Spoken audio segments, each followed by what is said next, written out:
करणारे आहात, त्याच्या पडसाद संसदेत पाहायला मिळाले. काय एकंदर त्याच्यावर पण टीका झाली.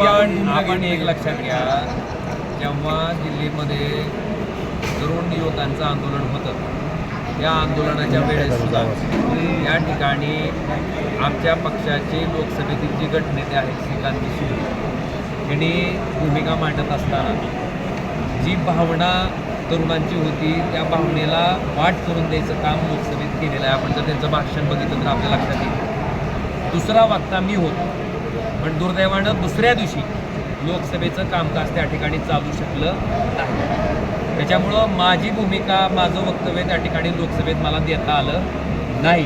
पण निश्चितपणे एक लक्षात घ्या, त्या तरुणाच्या पोटातली ती आग होती.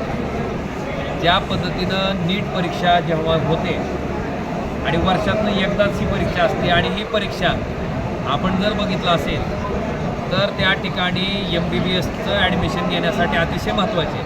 म्हणजे पूर्ण पुढचं भवितव्य ठरवणार आहे, आयुष्याला कलाटणी देणारी ही परीक्षा आहे. त्यामुळं अशा परीक्षेमध्ये पेपर फुटला म्हणून प्रामाणिकपणे ज्या विद्यार्थ्यानं कष्ट घेतलं आहे आणि ज्याला पेपर चांगला गेला आहे, पण केवळ त्या ठिकाणी पेपर फुटल्यामुळं त्याला परत त्या परीक्षेला सामोरं जावं लागतं आहे.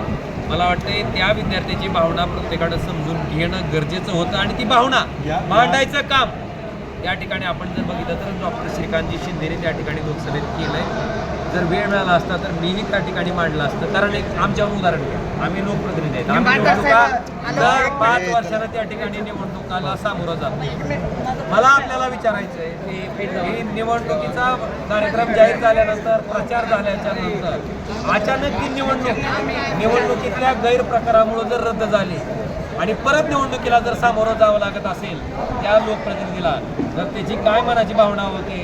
कारण ती निवडणूक तर फक्त 5 वर्षाची आहे, हिथं तर नीटची परीक्षा आयुष्य ठरवणारी आहे. त्यामुळे निश्चितपणे त्या तरुणाच्या मानसिकतेबद्दल मी निश्चितपणे त्यांच्या संवेदना, माझ्या संवेदना त्यांच्याबरोबर आहेत आणि निश्चितपणे त्यांचा जेव्हा जेव्हा कधी आवाज म्हणून, कारण एक लक्षात घ्या, केंद्र सरकारनं सुद्धा त्यांच्या वेदना लक्षात घेऊन त्या ठिकाणी शिक्षण मंत्र्यांचा राजीनामा घेतला, त्यांच्या संवेदना मान्य केल्यात आणि इथून पुढच्या कालखंडामध्ये सुद्धा भले आम्ही सत्ताधारी पक्षात आलो, ह्याचा अर्थ लोकांचे मुद्दे मांडायचे नाहीत असं होत नाही.